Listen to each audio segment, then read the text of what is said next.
بسم اللہ الرحمن الرحیم، السلام علیکم ورحمۃ اللہ۔ میں اپنے 150 ساتھیوں کے ساتھ اردن پہنچ چکا ہوں اور الحمدللہ 5-6 دن اسرائیل کے بدنام زمانہ نگیو ڈیزرٹ جیل کے اندر رہنے کے بعد ہمیں رہائی مل چکی ہے۔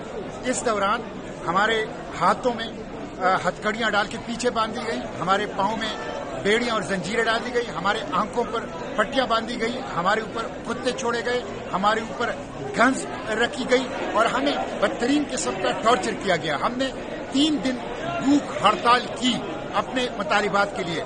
نو access to air, no access to drinking water, no access to medication, no access to life, اور کسی قسم کی چیز تک ہمیں رسائی نہیں تھی ایک بدنامی زمانہ جیل تھا۔ لیکن الحمدللہ ہم رہا ہو چکے ہیں اور فلسطین کی آزادی کی جدوجہد جاری رہے گی۔ اس ناکہ بندی کو ہم توڑیں گے، بار بار اس کے لیے جائیں گے، غزہ کو بچانے کے لیے کوشش کریں گے اور جو جینوسائیڈ کے مجرم ہیں ان مجرموں کو کیفر کردار تک پہنچائیں گے انشاءاللہ۔